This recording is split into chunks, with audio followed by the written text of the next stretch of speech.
கொண்டிருக்கிறார்கள். வரலாற்றில் ஒரு அழகான சம்பவம், நம்ம அக்பர் இருக்கிறார் இல்லையா, அக்பர் ஒரு நாள் அவருடைய படை வீரர்களோட காட்டுக்கு போயிருக்கிறார், வேட்டையாட போயிருக்கிறார். நம்ம அக்பர்னா ஏதோ பக்கத்து வீட்டுக்காரர் மாதிரி சொல்கிறேன், எல்லாமே நம்ம ஆளுங்க தாங்க, அப்படி பார்க்க பழகிக்கிட்டோம்னா பிரச்சனை இல்லை.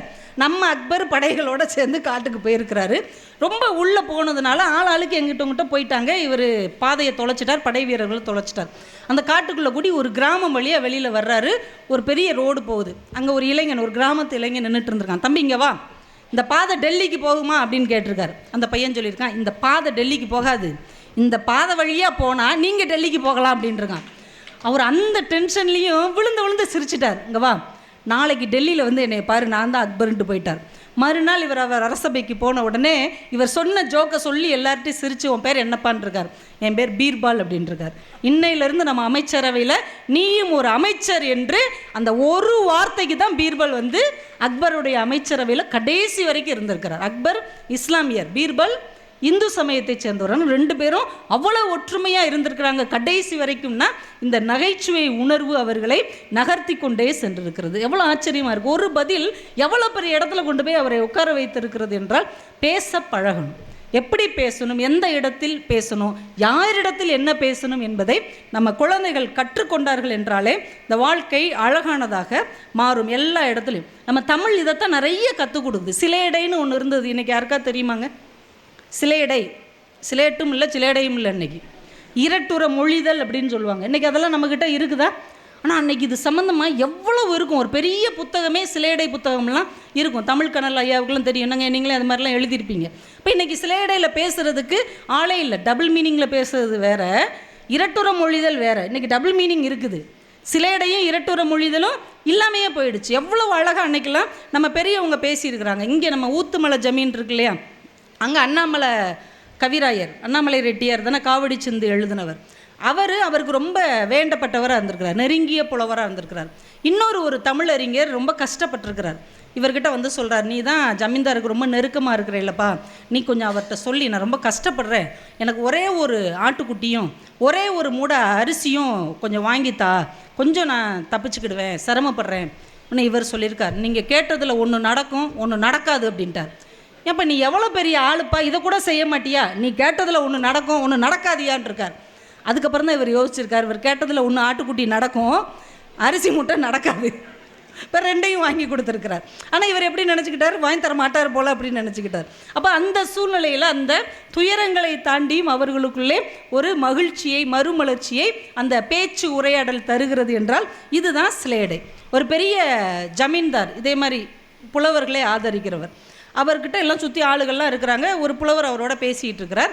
அந்த ஜமீன்தாரோடைய மனைவி இருப்பாங்கள்ல, அவங்க அப்படியே தலையில் ஏதோ பொன் நிறத்தில் ஒரு பூ வச்சுருக்குறாங்க பெருசாக. உடனே அவங்க வந்து ஏதோ பேசிக்கிட்டு இருக்கிறாங்க. அவங்கள பார்த்தோன்னே இந்த புலவர் கேட்டிருக்காரு, தங்கச்சி வந்தியா அப்படின்ட்டுருக்காரு. எல்லாம் அப்படியே மிரண்டாங்க. ஏன்னா ஜமீன்தார் பொண்டாட்டி ஒரு புலவர் தங்கச்சி வந்தியான்னு கேட்டால் எப்படி இருக்கும்? உடனே என்ன இவர் இப்படியே புத்தி இல்லாமல் பேசுகிறாருன்னு எல்லாம் பார்த்தோன்னே அவர் கேட்டார், இல்லை அவங்க தலையில் சூடி இருப்பது தங்க சிவந்தியான்னு கேட்டேன் அப்படின்ட்டுருக்கார்.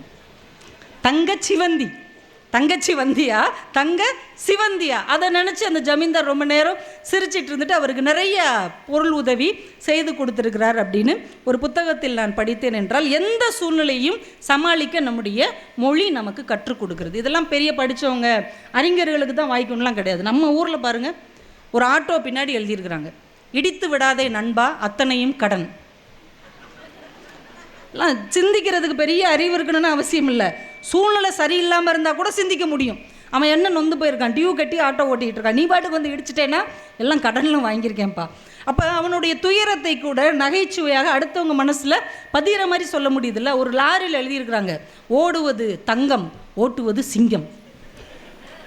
கெத்து பார்த்தீங்களா, அந்த லாரி டிரைவருக்கு எவ்வளோ கெத்து இருந்தால், அந்த தொழிலை எவ்வளோ அவர் நேசிச்சிருந்தால் இப்படி ஒரு வார்த்தையை அவரால் எழுத முடியும். சாதாரணமாக ஆட்டோ ஓட்டுகிற நம்முடைய நண்பர்கள், ஒரு லாரி ஓட்டுறவங்க, ஒரு குட்டியான ஓட்டுறவங்களாம் பார்த்துருக்கீங்களா, பாடி ஸ்டோடா அப்படின்னு எழுதி வச்சுருப்பாங்க.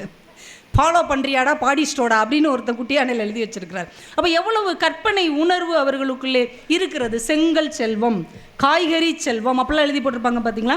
அதை அவங்க செல்வமாக நேசிக்கிறார்கள். அவங்க கருத்தை ஒரு வரியில் சொல்வதற்கு அவர்களாலேயே முடிகிறது என்றால் நாம் ஏன் அதெல்லாம் செய்ய மாட்டேங்கிறோம்? வருஷம் ஒவ்வொரு வருஷமும் பிறந்தோடனே யாராவது ஒரு ஓசியில் ஒரு கேலண்டர் கொடுப்பாங்க, ஓசியில் ஒரு தினசரி கேலண்டர் கொடுப்பாங்க. அதே மாதிரி ஓசியில் ஒரு டைரி நமக்கு கிடைக்கும்.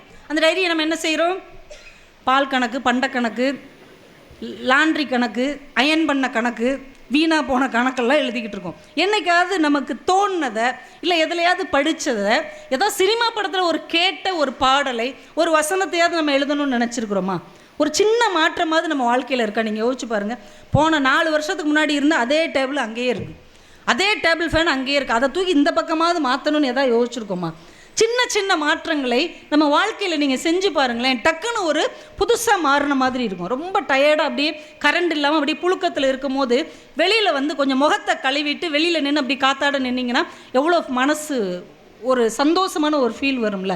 அது மாதிரி தான் நீங்கள் இருக்கிற இடத்துல இருந்துக்கிட்டே பார்க்குற வேலையை பார்த்து கொண்டே அதுக்குள்ளே சின்ன சின்ன புதுமையை, சின்ன சின்ன கற்பனை உத்திகளை பின்பற்றினீர்கள் என்றாலே உங்கள் வாழ்க்கை புதிதாக மாறுவதற்கு நிறைய வாய்ப்பு இருக்கிறது. அதைத்தான் போகிற போக்கில் நம்ம ஆட்டோக்காரங்க, நம்ம பைக்குக்காரங்களாம் செஞ்சுக்கிட்டே இருக்கிறாங்க. இந்த சின்ன பசங்களாம் பார்த்திங்களா, மம்ஸ் கிஃப்ட், உங்கள் அம்மா கிஃப்ட் பண்ணியிருக்காங்கிறது அவன் எவ்வளோ பெருமையாக அந்த சின்ன பைக்கில் எழுதிடுறான் பாருங்களேன். பார்க்கும்போது நமக்கே பெருமிதமாக இருக்குல்ல. நன்றி கெட்ட அந்த உலகத்தில் அந்த பிள்ளை எங்கள் அம்மா கொடுத்த கிஃப்ட்டுடான்னு எழுதியிருக்குதே, அந்த பிள்ளை நல்லா இருக்கணும் நினைக்கிறோமா இல்லையா? அப்போ அந்த ஒற்றை வார்த்தை பார்க்குற எல்லாருக்குள்ளேயும் ஒரு உணர்வை தூண்டுகிறது என்றால் இதையே நம்ம செய்ய மாட்டேங்கிறோம். இப்படியே களிமண் மாதிரியே உட்காந்துருக்குறோம். நான் என்னையும் சேர்த்தே தான் சொல்கிறேன். ஏன்னா வந்ததுலேருந்து எங்களை இப்படி சொல்கிறேன்னு சொல்லக்கூடாது. நம்ம எல்லாரையுமே தான் சொல்கிறேன். ஆனால் நமக்கு அதுக்கான நேரம் இருக்கிறது, சூழல் இருக்கிறது. சின்ன சின்ன மாற்றமாவது, சின்ன சின்ன படி ஏறுவதற்காவது நம்மளால் முடியும் தானே? ஏன் அப்படியே நம்ம இருக்கிறோம்? அதிலிருந்து நம்ம கொஞ்சம் மாறணும். எந்த சூழ்நிலை இருந்தாலும் நம்மளால் சிந்திக்க முடியும். ஒரு ராஜா இருந்திருக்கிறார் ஒரு நாட்டில், ரொம்ப நல்லவர் அவர். திடீர்னு ஒரு வடநாட்டிலேருந்து ஒரு பண்டிதர் அந்த நாட்டுக்கு வந்திருக்கிறார். வந்து இந்த ஒரு படத்தில் திருவிளையாடலில் வந்த மாதிரி தான், என் கேள்விக்கு உன் நாட்டில் யாராவது பதில் சொல்லிட்டா நான் உனக்கு அடிமைன்னு எழுதி தரேன், யாருமே பதில் சொல்ல முடியலன்னா உன் நாடே எனக்கு அடிமைன்னு எழுதி கொடுன்ட்டார். ஆனால் இவருக்கு பெரிய நம்பிக்கை இருந்தது, நம்ம அறிஞர்கள் இருக்காங்க, பண்டிதர்கள் இருக்காங்க, இன்னும் இவர் பெரிய ஆளா, சரி வச்சுருவோம் அப்படின்ட்டார். அரசவையில் கூட்டம் கூடுது, பொதுமக்கள் எல்லாருமே வந்து கலந்துட்டு இருக்கிறாங்க. இந்த ஆள் கேட்குற ஒரு கேள்வி கூட அந்த நாட்டில் எல்லா அறிஞர்களால் பதிலே சொல்ல முடியல, ஒத்த கேள்வி கூட சொல்ல முடியல. எல்லாம் அப்படியே மிரண்டு போய் நிற்கிறாங்க. அரசருக்கு பயங்கர தலைக்குனைவாயிடுச்சு.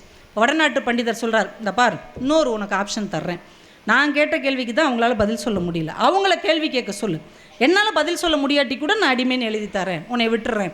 கேளுங்கய்யா, கேட்டு தொலைங்க, ஏதாவது கஷ்டமான கேள்வியாக கேளுங்க. இவங்களும் வேதத்திலேருந்து உபநிடத்துலேருந்து என்னென்னத்துலேருந்தோ கேள்வி கேட்டு பார்க்குறாங்க. எல்லாத்துக்கும் டான் டான் டான் பதில் சொல்லுகிறார். இப்போ மறுபடியும் தோல்வி வந்துருச்சு. இப்படி திகச்சு நிற்கிறார். இவர் சொல்கிறார், இன்னொரு ஆப்ஷன் கூட தர்றேன், உன் அறிஞர்கள் பண்டிதர்களெல்லாம் விட்டுருவீங்களாம், உருப்படுறதுக்கு இல்லை, இந்த பொதுமக்கள்லேருந்து கூட யாராவது கேட்க சொல்லு, அப்போ பதில் சொல்லாட்டி கூட நான் ஒத்துக்கிறேன் தோல்வியை. ராஜா ரொம்ப கஷ்டப்பட்டு இறங்கி வந்து, நம்ம பண்டிதர்கள்லாம் தோத்துட்டாங்க, நம்ம நாடே இந்த ஆளுக்கு அடிமையாயிரும் போல இருக்குது, ஏதாவது புத்திசாலித்தனமாக யாராவது கேள்வி கேளுங்க ப்ளீஸ் அப்படிங்கிறார். பொதுமக்கள்லாம் நம்மளால் எப்படிங்க கேட்க முடியும்னு எல்லாம் ஒதுங்கி போகிறாங்க. ராஜா நான் கேட்கலாமான்னு பின்னாடி இருந்து ஒரு குரல், எல்லாம் வழி விடுறாங்க. ஒரு ஆள் வேட்டியை மட்டும் கட்டிக்கிட்டு சட்டை இல்லாமல் துண்டை தோலில் போட்டு கருப்பாக குட்டையா ஒருத்தர், நான் கேட்கலாமா அப்படிங்கிறார். வாயா வந்து கேளியா. பண்டிதரை பார்த்து கேட்குறார், நான் உங்ககிட்ட 2 கேள்வி தான் கேட்பேன், ஏன்பா எனக்கு 2 கேள்வி தான் தெரியும் அப்படின்னு இருக்கார். கேளுப்பா கேளு அப்படின்ட்டு இருக்கார். பண்டிதருக்கு ரொம்ப இலக்காரமாக இருக்குது, இவன்லாம் என்னத்தை நம்மகிட்ட கேள்வி கேட்க போகிறான், கேளு 2 கேள்வி இல்லை 20 கேள்வி கூட கேளு, இல்லை 2 தான் கேட்பேன், சரி கேளு. உடனே அவன் கேட்டிருக்கான், பழமான பிறகு காயாவது எது அப்படின்னு கேட்டிருக்கான். யோசிச்சிருக்கிறார், பழமான பிறகு காயாவதா?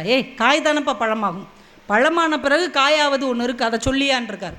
பண்டிதரும் ரொம்ப யோசிச்சு பார்த்து ஓலைச்சுவடியெல்லாம் புரட்டி பார்த்துருக்காரு, ஆன்சரே இல்லை இருக்கு. அப்படி பக்குன்னு ஆயிடுச்சு. தெரியல, 2வது கேள்வியை கேளேன், ஒன்றும் பிரச்சனை இல்லை, காயான பிறகு பூவாவது எது அப்படின்ட்டு இருக்கான். ஏன்டா இப்படி ரிவர்ஸ்லேயே போய்கிட்டு இருக்க, பூ தானடா காயாகும், நீ என்ன காய் பூவா ஆகும், காய் பூவாகும் சொல்லியா அப்படின்னு இருக்கான்.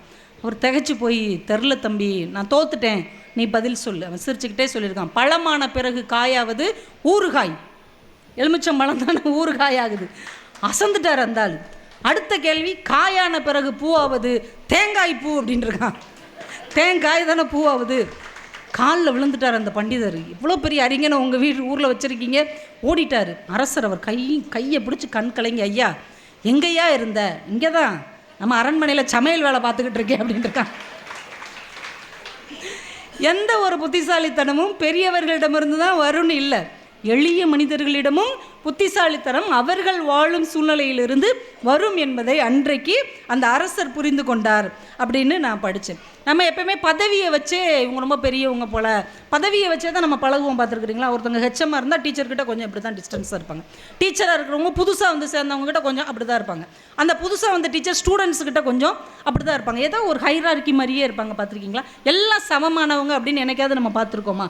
பதவியை வச்சு இந்த உலகத்தை நம்ம பார்க்குறோம். ஆனால் பதவியை வைத்து இந்த உலகம் அமைவதில்லை அப்படிங்கிறதும் உண்மை. ஒரு ஊரில் ஒரு தாசில்தார் இருந்திருக்கிறார். பயங்கரம் எல்லாரையும் அரட்டி மிரட்டி உருட்டிக்கிட்டு இருந்திருக்கிறார். ஒரு நாள் கிணத்துக்குள்ளே விழுந்துட்டார். ஐயோ, தாசில்தார் கிணத்துக்குள்ளே விழுந்துட்டாருன்னு எல்லாரும் கயிறை போட்டு இழுத்துக்கிட்டு இருக்கிறாரு. முக்கா கிணறு வந்துட்டார். பின்னாடி இருந்து ஒரு சவுண்டு, தாசில்தார் டிரான்ஸ்ஃபர் ஆகிட்டார், விட்டுருங்க அப்படின்னு இருக்காங்க. எல்லாரும் விட்டுட்டாங்க. பியூன் மட்டும் பிடிச்சிக்கிட்டு இருக்காரு. சரி, என்ன இருந்தாலும் தாசில்தாரில் இவர் அனுப்பி வைக்கிற வேலை அவருக்கு தானே இருக்குது. ஐயா கவலைப்படாதீங்க, நான் உங்களை எப்படியாவது காப்பாற்றிறேன்னு பிடிச்சி இழுத்துக்கிட்டு இருக்கான். மறுபடியும் ஒரு குரல், புது தாசில்தார் வந்துட்டார், பியூன் எங்கன்னு இருக்காங்க. அவனை விட்டுட்டு ஓடிட்டான். இப்போ பதவியால் நம்ம இன்னொருகிட்ட பழகணும்னு வைங்களேன், அது நம்ம உயிருக்கே ஆபத்தாகும். ஆனால் பண்பினால் இன்னொருவரிடம் பழகினோம் என்றால் அது நம்ம உயிரையே காக்கிற அருமருந்தாகவும் மாறும் அப்படிங்கிறத நம்ம புரிஞ்சுக்கணும். ஏன்னா எளிய மனிதர்கள் கூட தங்களுடைய வாழ்க்கையிலே எவ்வளவோ பெரிய சந்தோஷங்களை அடைகிறார்கள். ஒருத்தர் டெப்டி கலெக்டர் ரேஞ்சில் இருந்திருக்கிறார். நல்ல சம்பளம் வாங்கிட்டு இருக்கிறார். அவருக்கு ஒரே ஒரு சமையல்காரன், நல்ல சாப்பாடு டெய்லி மத்தியானம் சோறு, 2 வகை குழம்பு, ரசம், எல்லாமே 4 வகை காய்கறி, அப்பளம், வடை, பாயாசத்தோடு டெய்லி சாப்பிடுவார். ஒரு நாள் ரிட்டையர்ட் ஆக போகிறார். இப்போ சமையல்காரனை கூப்பிட்டுக்கிறேன், பாரு குப்புசாமி ஐயா, நாளையிலேருந்து ரிட்டையர்ட் ஆயிடுவேன். இனிமே நம்ம பழைய மாதிரிலாம் வாழ முடியாது, பாதி சம்பளம் தான் வரும்.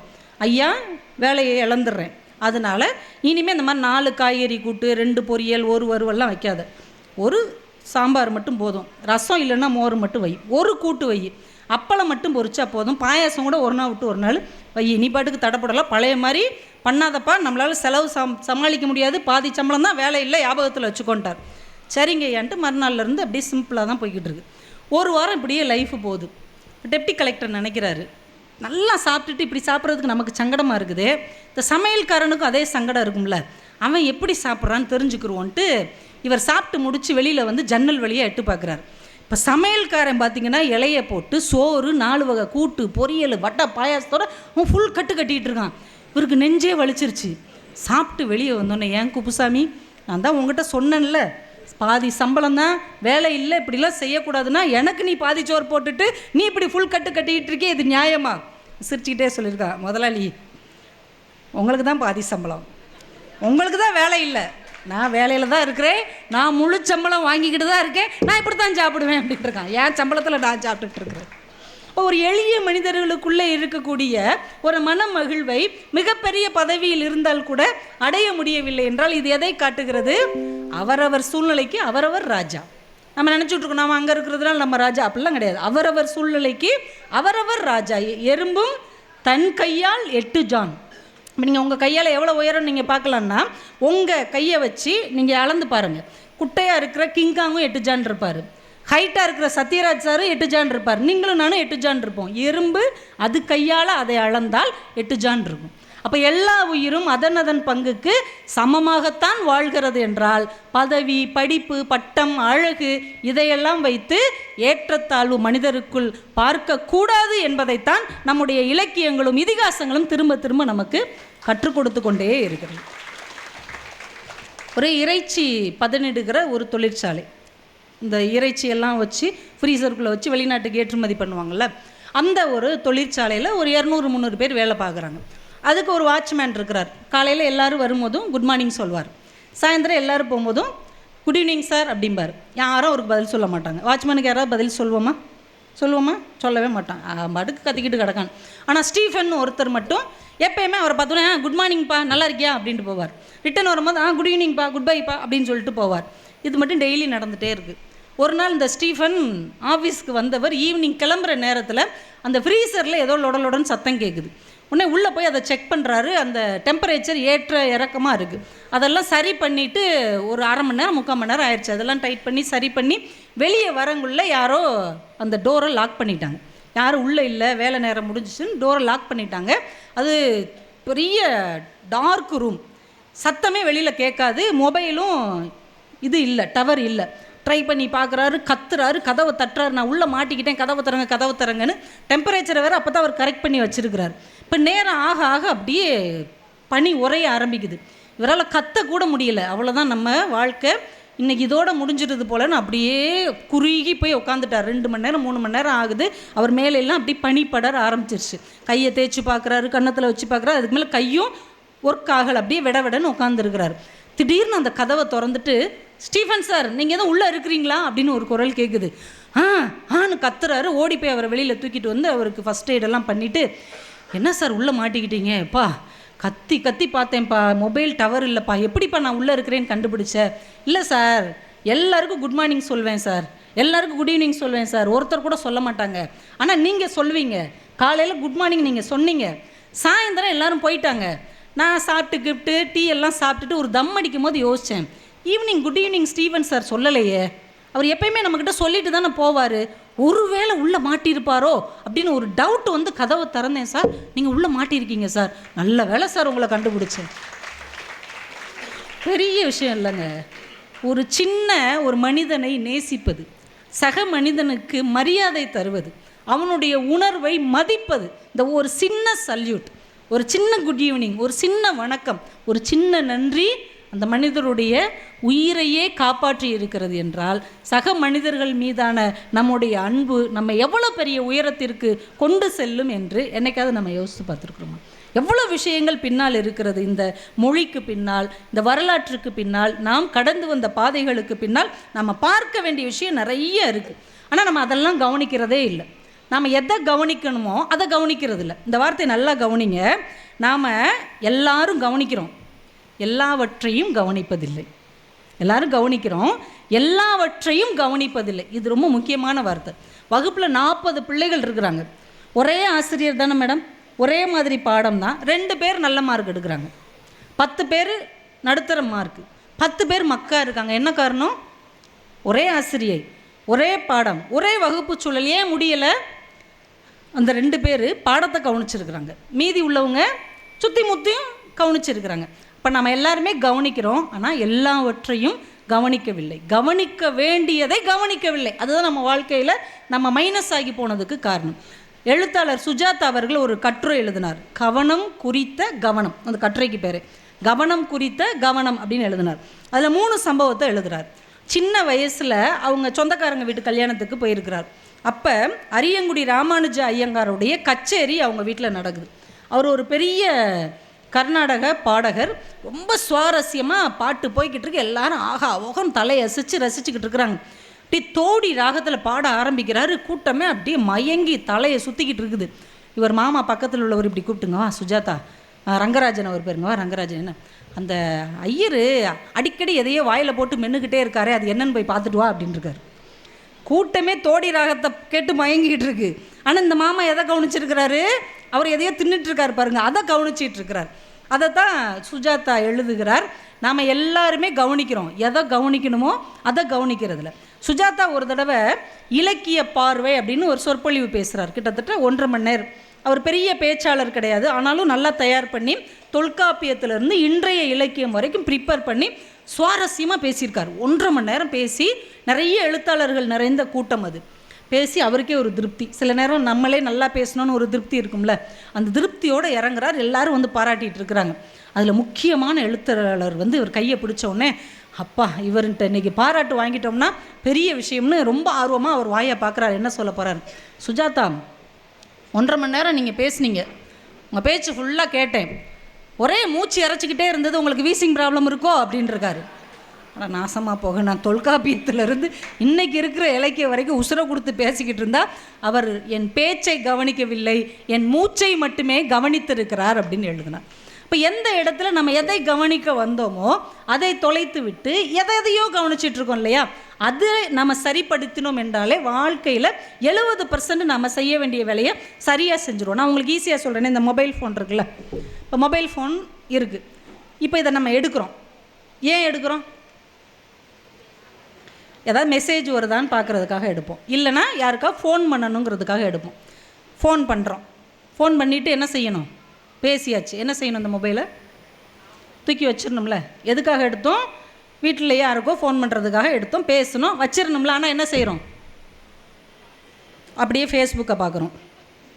நம்ம அன்னைக்கு போட்டதுக்கு இன்றைக்கி இவன் லைக் போட்டிருக்கான், இனிமேல் இந்த நாதாரிக்கு நம்ம லைக்கும் போடக்கூடாது, ஹார்ட்டுன்னு போடக்கூடாது. இந்த வாட்ஸ்அப்பில் என்னத்தையே போட்டிருக்காங்களே, இந்த குடும்ப குரூப்பு எப்போ பார்த்தாலும் இதே பண்ணிக்கிட்டே இருக்குது. அப்புறம் அதுக்குள்ளே போ, இன்ஸ்டாகிராமுக்குள்ளே போ, அதுக்குள்ளே போ, இதுக்குள்ளே போ. நீங்கள் டயத்தை பாருங்கள், 3/4 மணி நேரம் போயிருக்கும். நீங்கள் இந்த ஃபோனை எதுக்கு எடுத்தீங்க? 3 நிமிஷம் உங்கள் அம்மாட்ட பேசுகிறதுக்காக எடுத்தீங்க. ஃபோனை வைக்கும் போது எவ்வளோ நேரம் ஆச்சு? 3/4 மணி நேரம். இது எங்கே போய் தொலைஞ்சது இந்த நேரம்? இந்த நேரத்தில் நம்ம எவ்வளோ சாதிச்சிருக்கலாம். நீங்கள் இனிமே ஒரு அவேர்னஸ், கவனிப்பது அப்படிங்கிறது என்னென்னா, இந்த ஃபோனை எடுக்கிறதுக்கு முன்னாடி ஒரு கணம் யோசிங்க, இதை எதுக்கு எடுக்கிறோம்? இதை எதுக்கு எடுக்கிறோம்? வாட்ஸ்அப் பார்க்க எடுக்கிறோமா? பார்த்துட்டு வச்சிடணும். வாட்ஸ்அப் மட்டும் பார்க்கணுன்னா 5 நிமிஷம் ஆகுமா? யாருக்கா பதில் போடணுன்னா 10 நிமிஷம் ஆகுமா? அதோட வச்சிடணும். அதோட தொடர்ச்சியாக எஃபிக்குள்ளே போகிறது, ரீல்ஸ் போகிறது, அதுக்குள்ளே போகிறது, இதுக்குள்ளே போகிறது, யூடியூப்குள்ளே போகிறதுனா 1 ஹவர் ஆயிரும். இப்போ இந்த மொபைலை வச்சே நம்முடைய கவனம் குறித்த கவனம் சரியாக இருக்கிறதா இல்லையாங்கிறத நாம் உணர்ந்து கொள்ள முடியும். ஒரு லேடி ஒருத்தங்க நடு ரோட்டில் நடந்து போயிட்டுருக்குறாங்க. திடீர்னு ஒரு கார் அவங்க மேலே சட்டார்னு லைட்டாக தட்டி விட்டுட்டு போயிடுச்சு. பதறி எந்திரிச்சு, இந்த மாதிரி ஒரு கார் என்னை தட்டி விட்டுருச்சுன்னு போலீஸ் ஸ்டேஷனில் போய் கம்ப்ளைண்ட் கொடுக்குறாங்க. உடனே அந்த போலீஸ்காரர் கேட்குறாரு, மேடம் அந்த கார் என்ன கலரில் இருந்தது? அந்த கார் மாடல் என்ன? ஹோண்டா சிட்டியா, மாருதியா, ஸ்விஃப்டா, என்ன மாடல்? ஏதாவது நம்பர், என்ன நம்பர் கவனிச்சிங்களா? ஐயோ கவனிக்கலை சார். கலர் கவனிக்கலையா? இல்லை சார். நம்பரு கவனிக்கலை சார். என்ன மாடல்? கவனிக்கலை சார். பிறகு என்ன தான் கவனிச்சிங்க சார்? அந்த காரை ஒரு பொம்பளை தான் சார் ஓட்டிகிட்டு போச்சு. மஞ்சள் கலரில் பட்டு சேலையும் அரக்கு கலரில் பார்டரும் போட்டிருந்துச்சு. லிப்ஸ்டிக்கு ஓவராக ஆரஞ்சு கலரில் போட்டிருந்தது. பச்சை கலரில் பெரிய தொங்கட்டம் போட்டிருந்துச்சு சார். ஹேரை கூட இப்படியே சுருட்டி சுருட்டி விட்டுருந்தது. அரை செகண்டு தட்டிட்டு போன காரை பார்க்கல, கலரை பார்க்கல, மாடல் பார்க்கல, நம்பர் பார்க்கல. ஆனால் எதை பார்த்துருக்காங்க? ஓட்டிகிட்டு போன பொண்ணு என்னெல்லாம் அணிந்திருந்தாங்கங்கிறத அந்த கணத்தில் பார்த்துருக்காங்க. ஏன்? அவங்களுடைய கவனம் அந்த பெண்ணில் தான் இருந்திருக்கிறது, அந்த காரில் இல்லை. பல நேரங்களில் நம்மளுடைய கவனம் எதில் இருக்க வேண்டுமோ அதை விட்டுவிட்டு வேறு இடத்திற்குள் மாறுவதால் தான் நம்முடைய தோல்விகள் நம்மை தொடர்ந்து கொண்டிருக்கிறது, வெற்றிகள் நம்மை விட்டு தூரமாக போய் கொண்டிருக்கிறது. இதை நம்ம குழந்தைகளுக்கு சொல்லணும். ஏன் மார்க்கு குறையுது, ஏன் நம்ம ஒரு இடத்துல ஃபெயிலியர் ஆகிறோம்னா, எங்கே கவனம் செலுத்தணுமோ அதை விட்டுட்டு கவனம் செலுத்தக்கூடாத விஷயத்தில் கவனம் செலுத்துறதுனால தான் நம்ம வாழ்க்கைக்கு இவ்வளவு பிரச்சனை வருகிறது என்பதை நாம் புரிந்து கொண்டோம் என்றால், பார்க்க தெரிந்தால் பாதை தெரியும், பாதை தெரிந்தால் பயணம் தொடரும், பயணம் தொடர்ந்தால் வாழலாம். இப்போ இந்த வாழ்க்கையை வாழ்வதற்கு சரியான பார்வையும் புரிதலும் இருந்தால் நாம் அதை புரிஞ்சுக்கலாம். பல நேரம் நம்ம வெளித்தோற்றத்தை வச்சே எல்லாத்தையும் எடை போட்டுறோம். வெளித்தோற்றத்தில் நம்ம என்ன பார்க்குறோமோ அதுதான் உண்மை அப்படின்னு நம்ம நம்பிடுறோம். ஒரு அமெரிக்காக்காரர் என்ன பண்ணியிருக்காரு, ஒரு இந்திய ஹோட்டலுக்கு வந்திருக்கிறார். வந்து சாப்பிட்டுக்கிட்டு இருக்கிறவங்களாம் கூப்பிட்டுருக்காரு. எல்லோரும் ஒரு நிமிஷம் இங்கே பாருங்கள், எல்லோரும் இங்கே பார் அப்படின்ட்டுருக்காரு. எல்லோரும் பார்த்துருக்காங்க. யார் 10 பிரியாணியை ஒரே நேரத்தில் விடாமல் சாப்பிட்றீங்களோ அவங்களுக்கு நான் 10,000 ரூபாய் தர்றேன். நீங்கள் தோத்துட்டிங்கன்னா நீங்கள் எனக்கு 10,000 ரூபாய் தரணும். இந்தியர்கள் சவாலுக்கு ரெடியா? ஒரு நிமிஷத்துக்கு 110 பிரியாணி ஆர்டர் பண்ணி சாப்பிட்ருக்கோம். நம்மலாம் அத்தனை பிரியாணி நம்ம சாப்பிட்ருக்கோம். புள்ளி விவரம் சொல்லியிருக்குது. இந்த வருஷத்தில் மட்டும் கோடிக்கணக்கான பிரியாணி நம்ம சாப்பிட்ருக்கோம் இந்தியாக்காரங்க. அப்போ இந்தியாக்காரங்க இவ்வளோ பிரியாணி சாப்பிட்றீங்கல்ல, தொடர்ந்து 10 பிரியாணி சாப்பிட்டா 10,000 ரூபா தர்றேன். முடியலைன்னா நீங்கள் எனக்கு 10,000 தரணும். சவாலுக்கு ரெடியான்னு இருக்கார். சாப்பிட்டுக்கிட்டு இருந்ததுலே ஒருத்தன் உள்ளியாக பரிதாபமாக வந்திருக்கான். படக்குன்னு எந்திரிச்சு வெளியே போயிட்டான். போய் தொலை, உனக்குலாம் இந்த போட்டி செட் ஆகுது, போயிரு அப்படின்ட்டு. மற்றவங்களாம் தயாரான்னு இருக்காங்க. எல்லாம் போல்டாக இருக்கிற ஆளுகள்லாம் வந்து உட்காந்து நாங்கள் தயார்னு எல்லாருக்கும் பிரியாணி எடுத்து வச்சுருக்காங்க. சிலது 2 பிரியாணிலே மடங்கிருச்சு, சிலது 3 பிரியாணியே முடியலை, 4வது பிரியாணி யாருமே தொடலை, எல்லாம் தோத்துட்டு பணத்தை கொடுத்துட்ருக்குறாங்க. திடீர்னு அரை மணி நேரம் கழித்து வெளியே போனால் பாருங்க, அவன் உள்ளே வந்திருக்கான். என்னடா என்ன போட்டிக்கு நான் ரெடி அப்படின்ட்டுருக்கான். அரை மணி நேரமாக எங்கே போனேன்? இல்லை, என்னால் 10 பிரியாணி ஒரே நேரத்தில் சாப்பிட முடியுமான்னு தெரிஞ்சுக்கிறதுக்காக எதிர்த்த ஹோட்டலில் போய் 10 பிரியாணி சாப்பிட்டு பார்த்துட்டு வந்தேன் அப்படின்ட்டுருக்கான். எப்படி தெளிவாக இருக்காங்க பாருங்கள். வெளி தோற்றத்தில் ஏதோ தோத்துட்டு வெளியில் போகிறா அப்படின்னு நினச்சிருக்காங்க. இதில் கலந்துக்கிடவே முடியாதுன்னு நினச்சி போயிருக்கான்னு நினச்சிருக்கிறாங்க. ஆனால் அவர் என்ன பண்ணியிருக்கிறாரு, 10 பிரியாணியை நம்ம சூரி எல்லா கோட்டையும் அழிங்கயா, நான் முதல்ல இருந்து சாப்பிட்றேன் அப்படின்னு சொல்லுவார் பாருங்கள். அது மாதிரி அவர் முதல்ல இருந்து சாப்பிட்றதுக்காக பிரியாணி சாப்பிட்டு ஜெயிக்கிறதுக்காக அவர் வந்திருக்கிறார். நம்ம நிறைய நேரங்களில் வெளி தோற்றத்தில் நடப்பதையே உண்மையாக நினைத்து கொள்கிறோம். சென்னையிலேருந்து ஒரு ஆம்னி பஸ் கிளம்பி பழனிக்கு வர்ற ஒரு ஆம்னி பஸ் நைட்டு 10 மணிக்கு கிளம்புது. எல்லாம் பயங்கரமான கூட்டமாக இருக்குது. கடைசி நேரத்தில் ஒருத்தர் ஓடி வந்து ஏறி இருக்கிறார். சார் எனக்கு ஒரே ஒரு டிக்கெட்டுன்னு. சார் விழுப்புரம் தாண்டி ஒரு டிக்கெட் பின்னாடி காலியாகும், நீங்கள் அங்கே வேணால் உட்காந்துக்கோங்க. சரி சார், ஒன்றும் பிரச்சனை இல்லை, ஒன்றும் பிரச்சனை இல்லை. டிக்கெட் வாங்கிட்டு இருந்தாலும் இங்கிட்டும் அங்கிட்டுமா நடந்துக்கிட்டே இருந்திருக்கிறாரு. விழுப்புரம் வந்து நிற்கிது, ஒரு ஆள் இறங்கிட்டார். நீங்கள் வேணால் உட்காருங்க சார்ன்றிருக்கார். இல்லை இல்லை ஒன்றும் பிரச்சனை இல்லை, நான் இப்படியே இருக்கேன்ருக்கார். திருச்சியில் வந்து டீ சாப்பிட நிற்கிது, மதுரையில் வந்து மறுபடியும் எல்லாரும் வெளியே போயிட்டு வாங்கன்றிருக்காங்க. இருந்தாலும் எங்கேயும் போகாமல் பஸ்ஸுக்குள்ளே இப்படி போயிருக்கார். என்ன தொலைச்சிட்டு தேடுறாரா, இல்லை பஸ்ஸில் வெடிகுண்டு வைக்க வச்சுருக்காரா, இல்லை தூக்கத்தில் நடக்கிற வியாதி எதுவும் இந்த ஆளுக்கு இருக்கா, ஏன் இப்படியே அலையிறான்ட்டு கண்டக்டருக்கு ஒன்றுமே புரியலை. காலையில் 5:30 பழனியில் வந்து பஸ் இறங்குது. இந்த ஆள் உற்சாகமாக இறங்கியிருக்கான். கண்டக்டர் அவரை கூப்பிட்டு, என்னையா உனக்கு பிரச்சனை, நைட்டு முழுக்க சீட்டு இருந்தாலும் உட்கார மாட்டேங்கிற, டீ குடிக்க வர மாட்டேங்கிற, எங்கேயும் போக மாட்டேங்கிற, நடந்துக்கிட்டே இருக்கே, உனக்கு என்ன பிரச்சனை? இல்லை சார், பழனிக்கு நான் ஒரு வேண்டுதல் வச்சுருந்தேன். என்ன வேண்டுதல் வச்சுருந்தேன், நிறைவேறினா மெட்ராஸ்லேருந்து பழனிக்கு நடந்தே வரேன்னு வேண்டிக்கிட்டேன், அதைத்தான் நிறைவேற்றினேன் அப்படின்றான். நம்ம ஆளு எப்படிப்பட்ட ஆளுக பாருங்கள். கடவுளையே எவ்வளோ சாமர்த்தியமாக ஏமாற்ற முடிகிற ஒரு ஜனக்கூட்டங்களுக்கு மத்தியில் நம்ம வாழ்ந்து கொண்டு இருக்கிறோம். ஆனால் வெளி தோற்றத்துக்கு என்னமோ இருந்தாலும் சும்மா நடக்கிறாருன்னு இவர் நினச்சிக்கிறார். ஆனால் அவர் எவ்வளோ பெரிய வேண்டுதல் நிறைவேற்றிக்கிட்டு இருக்கிறார். முருகனுடைய மனநிலை எப்படி இருக்கும்? அட பாவிகளா, உங்களெல்லாம் வேண்டான்னு தொலைச்சி தானடா பழனியில் போய் அந்த மலையில் உட்காந்தேன். மெட்ராஸ்லேருந்து பஸ் ஏறி நடந்து வந்திருக்கானையா இவன், பஸ்ஸு முழுக்க நடந்து.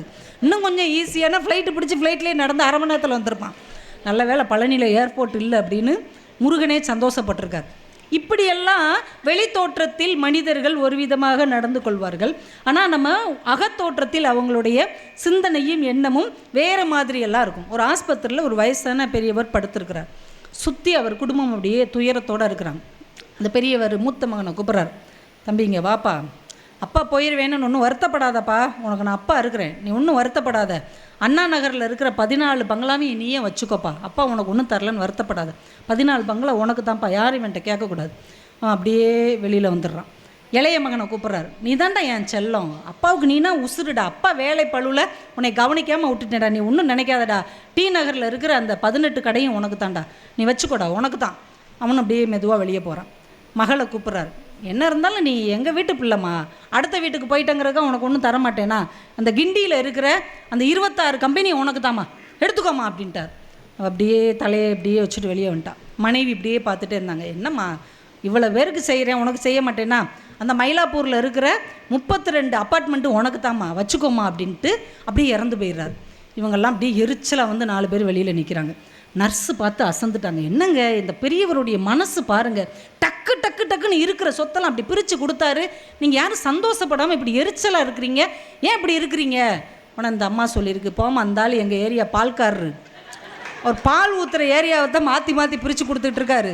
அது எனக்கு பிரித்து கொடுத்தாரு பாருங்கள் மயிலாப்பூர், அம்புட்டு அப்பார்ட்மெண்ட்லேயே இந்த நாய் கடன் வாங்கி வச்சுருக்கு, நம்ம நான் தான் போய் அதை அடைக்கணும்னு அந்த அம்மா தலையில் அடித்து அழுதுருக்கு.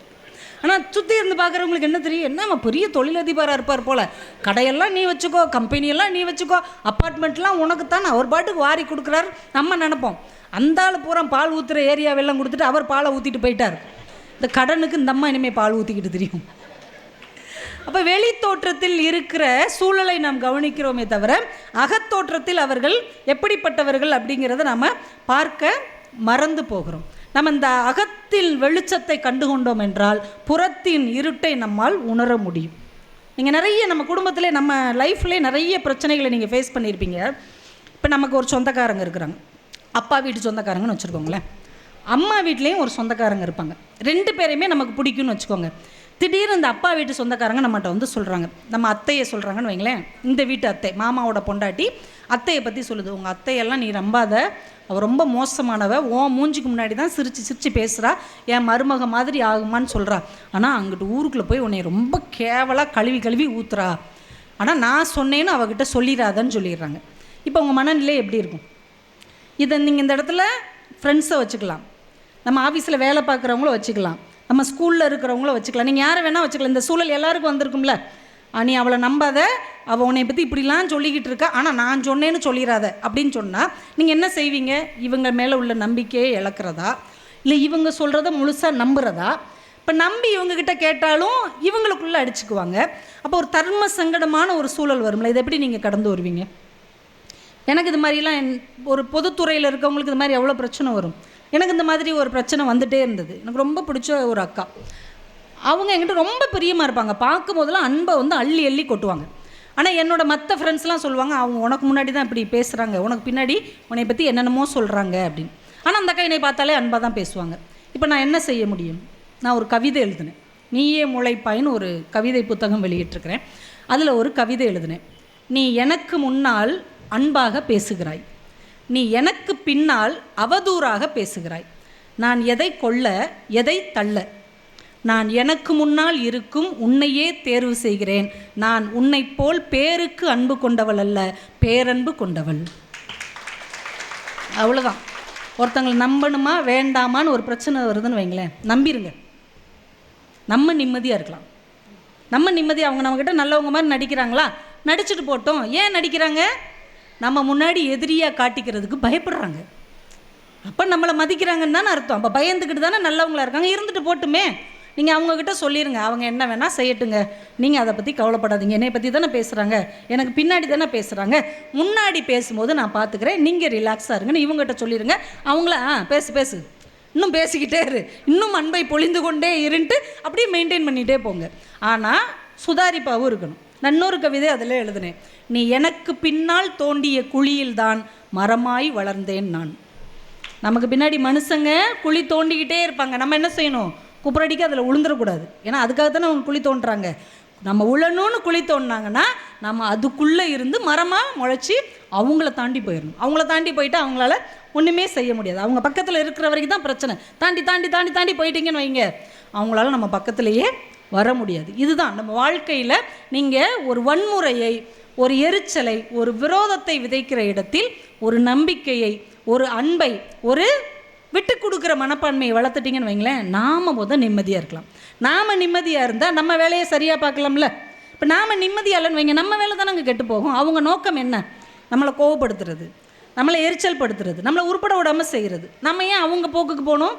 நீ என்ன வேணால் செய்ய, நான் என் வேலையில் கரெக்டாக இருக்கேன் அப்படிங்கிற சிந்தனையை வளர்த்துட்டோம்னா இந்த வாழ்க்கை சரியாக இருக்கும். அதுக்கு தான் அகத்தோற்றத்தின் வெளிச்சத்தை நாம் கண்டுபிடிக்கணும். நிறைய பேர் புறத்தோற்றத்தின் இருட்டுக்கு பின்னாடியே ஓடிக்கொண்டு இருக்கிறோம். ஒரு பள்ளிக்கூடத்தில் காலையில் எல்லாம் வரிசையில் நின்னாங்க ப்ரேயரில், நீராறும் கடல் உடுத்த எல்லாம் பாடிக்கிட்டு இருந்தாங்க. எல்லாம் ஸ்கூல் டிஸ்பர்ஸ்ன்னு சொன்ன உடனே வரிசையில் தானே போகணும். 2 பசங்க மட்டும் குறுக்க கூடி திருன்னு வகுப்புக்கு ஓடிட்டாங்க. இப்போ ஹெச்எம் பிடி மாஸ்டர் கூப்பிட்டு, கவனிச்சிங்களா அப்படின்ட்டுருக்கார். கவனிச்சேன் சார், இந்தா வந்துடுறேன் அப்படின்னு போயிட்டார். போய் அந்த திடுன்னு ஓடினாங்க பாருங்கள், அந்த வரிசையை உழப்பி விட்டுட்டு அவங்க 2 பேரையும் காதை பிடிச்சி இழுத்துட்டு வந்து ஹெட்மாஸ்டர்கிட்ட விட்டு, இவங்க 2 பேர் தான் சார் இஷ்டத்துக்கு ஓடினாங்க. உடனே அவர் சொன்னார், கவனிச்சிங்களேன்னு சொன்னேன். என்னத்தையா கவனிச்சிங்க? நல்லா கவனிச்சேன் சார், இவங்க 2 பேர் தான். நீங்கள் தானடா ஓடினீங்க? நாங்கள் தான் ஓடினோம். ஹெச்எம் சிரிச்சிட்டே சொன்னார், அவங்க 2 பேர் காலை பாடுறா அப்படின்றார். பார்த்தா 2 பேர் கால்லையும் செருப்பு இல்லை. செருப்பு இல்லாததுனால அந்த சூடு தாங்காமல் அந்த 2 பிள்ளைங்களும் ஓடி இருக்கிறாங்க. இப்போ ஹெட்மாஸ்டர் சொன்னார், நான் கேட்டது கவனிச்சிங்களான்னு கேட்டேன், நீங்கள் கவனிக்கலை, பார்த்துருக்குறீங்க. அவங்க 2 பேரும் ஓடுனதை பார்த்தீங்களே ஒழிய ஏன் ஓடுனாங்கன்னு நீங்கள் கவனிக்கலை. கவனிச்சிருந்தா அந்த 2 பிள்ளைங்களுக்கு ஏன் செருப்பு இல்லைன்னு தெரிஞ்சிருக்கும். அந்த 2 பிள்ளைங்களுக்கும் செருப்பு வாங்கி கொடுத்துருந்தா அவங்க ஒழுங்கிலிருந்து விலகி இருக்க மாட்டார்கள். பார்ப்பது என்பது வேறு, கவனிப்பது என்பது வேறு. பார்ப்பது புறத்தோற்றம், கவனிப்பது அகத்தோற்றம். அதை நாம் கவனிச்சிட்டோம்னா நம்ம சுற்றி நடக்கிற எல்லாமே நல்லதாக மாறிவிடும். மாறுவதற்கு வாய்ப்பு நமக்கு கொடுக்கப்படும். ஒரு அம்மா பையன் கையில் 2 ஆப்பிள் கொடுத்துட்டு போயிருந்தாங்க. அவன் ஒரு ஆப்பிளை கடிச்சிட்டு நின்னான். சரி, இந்த ஆப்பிளை நீ சாப்பிட்டுக்கோ, அந்த ஆப்பிள் அம்மாவுக்கு கூடனாங்க. படக்குன்னு அந்த ஆப்பிளையும் ஒரு கடி கடிச்சிட்டு ஃபஸ்ட்டு கடிச்சாமல அந்த ஆப்பிளை கொடுத்து இதை சாப்பிடுன்னா. அவங்க அம்மாவுக்கு ரொம்ப எரிச்சலாயிருச்சு. நான் தான் அந்த ஆப்பிள் தான் சொல்கிறேன்ல, வேணுன்னே அதே நீ எச்சிப்படுத்திட்டு இதை கொடுக்குறியே, இப்போ உனக்கு எவ்வளோ திமிரு அப்படின்னாங்க. அவன் சொன்னான், இல்லைம்மா இந்த ஆப்பிளை முதலே கடிச்சேன்னா இது லைட்டாக புளிச்சிச்சு, இந்த ஆப்பிளை கழிச்சு பார்த்தேம்மா இது ரொம்ப புளிச்சிச்சு, அதான் அதுக்கு இது பரவாயில்லையேன்னு உனக்கு இதை கொடுத்தேன். என்னங்க மனசு? ஆனால் நம்ம என்ன நினச்சிக்கிறோம், இது அகராதியாக நடந்துக்குது பாரு அப்படின்னு நினைக்கிறோம். ஆனால் அந்த குழந்தை அன்பின் உச்சத்தில் தான் புளிப்பை சாப்பிட்டாலும் நம்ம அம்மாவுக்கு இருக்கிறதுலே நல்லதை கொடுக்க வேண்டும் என்று அந்த குழந்தை நினைத்திருக்கிறது. பல நேரங்களில் நாம் நிறைய பேரை அப்படி தான் அவங்க சொன்ன வார்த்தைகளையும் நடவடிக்கைகளையும் உள்நோக்கி புரிந்து கொள்ளாமல் நிறைய நேரம் அவர்களை நாம் இழந்து விடுகிறோம். நம்ம பிள்ளைங்க நிறைய பேர் அம்மா அப்பா கண்டிக்கிறது, ஆசிரியர்கள் கண்டிக்கிறது, உறவுக்காரங்க கோபிக்கிறதையெல்லாம் ஏதோ அவங்களாம் நமக்கு எதிரி அப்படிங்கிற மாதிரி நினச்சிட்டு கடைசி காலத்தில் அவங்களுடைய அன்பையெல்லாம் ஒரு சொல்லுக்காக இழந்து போய் விடுகிறோம் இல்லையா? அது இல்லாமல் அந்த உறவை அரவணைக்க நம்ம பழகிக்கணும். நம்ம அண்ணன் தம்பி, அக்கா தங்கச்சி, நம்ம குடும்பத்திலே பாருங்களேன், எல்லாரும் அண்ணன் தம்பியோடய அன்றைக்கி இருக்கிறோம். எல்லாருமே நம்ம பெரியம்மா பிள்ளைங்க, சித்தப்பா பிள்ளைங்க, சின்ன வயசில் எப்படி இருந்தோம் அதே ஒற்றுமையோடு இன்றைக்கி இருக்கிறோமா சொல்லுங்கள்? எத்தனை பேர் மனசாட்சியை தொட்டு சொல்ல முடியும்? சின்ன வயசில் எல்லோரும் ஒன்றா தானே குலதெய்வம் கோயிலுக்கு போனோம், ஒன்றா தானே அந்த குளத்தில் குளித்தோம், கடலில் விளையாண்டோம், தோல் மேலே தோல் போட்டு எல்லாம் ஒன்றா தானே அந்த ஒத்த வேனுக்குள்ளே இடிச்சுக்கிட்டு பிடிச்சிக்கிட்டு போனோம். ஆனால் இப்போ எல்லாருமே வசதியாக இருக்கிறோம், நல்லா இருக்கிறோம். ஆனால் ஏன் சேர்ந்து போக முடியலை? ஏன் ஒரு வீட்டு விசேஷத்துக்கு வந்தால் கூட ஒருத்தர் முஞ்ச ஒருத்தர் பார்க்க முடியல? என்ன காரணம்? எல்லாருக்குள்ளேயும் நான் அப்படிங்கிற ஒரு எண்ணம் வந்துருச்சு. என்னைக்கோ நடந்த ஒரு சண்டை, என்னைக்கோ நடந்த ஒரு பாகப்பிரிவினை, என்னைக்கோ கொடுத்த ஒரு 5 பவுன் நகை இன்றைக்கி இந்த உறவெல்லாம் பிரிச்சிருச்சா? ஆனால் என்னைக்கா யோசிச்சு பார்த்தோமா, சின்ன வயசில் எவ்வளோ ஒற்றுமையாக இருந்தோம், சாப்பாட்டுக்கே வழி இல்லாட்டி கூட அந்த பசியை பகிர்ந்து எவ்வளோ மகிழ்ச்சியாக இருந்தோம். இன்றைக்கி இவ்வளவு சொத்து பத்து வந்ததுக்கப்புறமும் அன்னை மூஞ்சிலேயே முழிக்காமல், தங்கச்சி கூடையே பேசாமல், அம்மா அப்பாவையே பார்க்காம எத்தனை பேர் இருக்கிறோம். ஆனால் இந்த உறவு திரும்ப நமக்கு வருமா? திரும்ப இப்படி இவங்க வயிற்றில் பிறக்க போகிறோமா? திரும்ப இவங்க கூடையெல்லாம் நம்ம பிறக்க போகிறோமா? இல்லை இல்லை. பேரரசுன்னு ஒரு இயக்குனர் தான் ஒரு பாட்டில் எழுதுவார், அவர் குத்துப்பாட்டு தான் எழுதுவார். ஆனால் விஜய்க்கும் அவர் தங்கச்சிக்கும் ஒரு பாட்டு எழுதும் போது கருவறை தோழிடான்னு எழுதுவார். தங்கச்சிக்கு இப்படி ஒரு அற்புதமான வார்த்தை யாராவது சொல்ல முடியுமா? கருவறை தோழி. நம்ம எல்லாமே வகுப்பறை தோழர்கள், வகுப்பறை தோழிகள் கேள்விப்பட்டிருக்கோம். கருவறை தோழமை யாருங்க? நம்ம கூட பிறந்த அண்ணன், கூட பிறந்த அக்கா தங்கச்சி, கூட பிறந்த தம்பி, இவங்க மட்டும்தான் கருவறை தோழர்கள். ஒரே கருவறையில் இருந்திருக்கும், ஒரே வகுப்பறையில் இருக்கிற நண்பர்களே வருஷத்துக்கு ஒரு தடவை சந்திக்கிறோம், வாட்ஸ்அப்பில் அவங்களோட பேசுகிறோம், அவங்க வீட்டு விசேஷத்துக்கு ஓடி ஓடி போகிறோம். ஆனால் ஒரே கருவறையில் இருந்தவர்களை எவ்வளோ ஈஸியாக தொலைச்சிட்டோம்ல? உண்மையா இல்லையா? உண்மைனா நீங்கள் கைத்தட்டுங்க. இப்படி ஒரு வருத்தமான விஷயத்துக்கு கூட கைத்தட்டுறதுக்கு நம்மளால தான் முடியும். இப்போ எவ்வளோ யோசிச்சு பாருங்களேன். வீட்டில் இருக்கிற ஒரு அம்மா இருப்பாங்க பாருங்கள், இந்த சூழல் இவ்வளோ மோசமான சூழல் அம்மா எப்படி ஒருங்கிணைப்பாங்க பார்த்துருக்குறீங்களா? இந்த வருஷம் பங்குனி உத்தரத்துக்கு எல்லோரும் குலதெய்வம் கோயிலுக்கு வர்றீங்க. அப்பா இறந்ததுக்கப்புறம் யாருமே வரல. என் மேலே மதிப்பு இருந்தால், அன்பு இருந்தால் எல்லோரும் வரணும். அம்மா கோவமாக சொல்லிடுவாங்க. அம்மா சொல்லிட்டாங்களேன்னு அண்ணன், அக்கா, தம்பி, தங்கச்சி அவங்க குடும்பத்தை கூட்டு போவோம். எல்லா பிள்ளைகளும் வஞ்சிக்கிட்டே வரும். உங்கள் குலதெய்வம் கோயிலெலாம் ஒரு குலதெய்வம் கோயில், அங்கே பாத்ரூம் இருக்காது, லெட்ரின் இருக்காது, ஒன்றுமே இருக்காது. அங்கே போய் உட்காந்துக்கிட்டு எரிச்சலாக இருக்குடே, பாட்டி சொல்லிருச்சுடா, அந்த ஒரு தடவை போவோம்டா வாடான்னு எல்லாம் அடித்து பிடிச்சி கூட்டு போய் உட்காந்துருப்போம். எல்லாம் அந்த இயற்கை சூழலில் மொபைல் டவர் கிடைக்காது, அந்த குளத்தில் குளிக்க அந்த சூழ்நிலையை அந்த பிள்ளைகள்லாம் என்ஜாய் பண்ணும். இப்போ இந்த அண்ணன் தங்கச்சி இந்த பெரியவங்க மட்டும் உட்காந்துருப்பாங்கல்ல, இந்த அம்மா கிழவி சொல்லும், ஏண்டா பெரியவனே உனக்கு ஞாபகம் இருக்கா, இந்த சின்ன பையன் 5ஆப்பு படிச்சுக்கிட்டு இருந்தான், நீ அப்போ 10ஆப்பு படிக்க, நீ 8ஆப்பு தானடி படித்த? ஆமாம்மா நீ 8ஆப்பு படிக்க, அவள் சின்னவ குட்டி பிள்ளை இது விளாண்டுக்கிட்டு இருந்தது. இந்த சின்ன பையன் இந்த மரத்து உச்சி மேலே ஏறி அந்த கொப்பு உடிஞ்சு கீழே விழுந்துட்டான். விழுந்து பேச்சு மூச்சே இல்லாமல் கிடந்தான். நீ என்னலே செஞ்ச? அம்மா நான் தானம்மா தம்பியை தூக்கி தோளில் போட்டுட்டு 5 கிலோமீட்டர் ஓடினேன், டாக்டர் வீட்டுக்கு சைக்கிள் இல்லை ஒன்றும் இல்லை ஓடினேன். இந்த பிள்ளை என்ன செஞ்சிச்சு, என் தம்பி உசுரோடு வந்துடணும் கோயிலில் அழுதுச்சு. அக்கா ஏன் அழுகுறான்னு தெரியாமல் இந்த கழுதை அழுதுகிட்டு கிடந்துச்சு. ஆனால் இன்றைக்கி நீங்கள்லாம் மூஞ்சை தூக்கிட்டு திடுறீங்க. இப்போ தான் அப்படியே சுடுக்குன்னு ஆகும். இந்த தம்பிக்காரன் ஒரு வீட்டு பிரச்சனையில் அண்ணங்கிட்ட சண்டையை போட்டு வந்திருப்பான். அப்போ அவன் உணர்வான், 5ஆப்பு படிக்கும்போது நம்ம கீழே விழுந்து சாக கடந்திருக்கோம், அண்ணன் தூக்கி தோளில் தூக்கிட்டு 5 கிலோமீட்டர் டாக்டர்கிட்ட ஓடி இருக்கான். இந்த அக்கா வீட்டு மகளுக்கு செய்கிறதுக்காக ஒரு பிரச்சனையில் இவன் மூஞ்சில் முழிக்காமல் இருந்தோம், ஆனால் இவன் நம்மளுக்காக அழுதுருக்கா.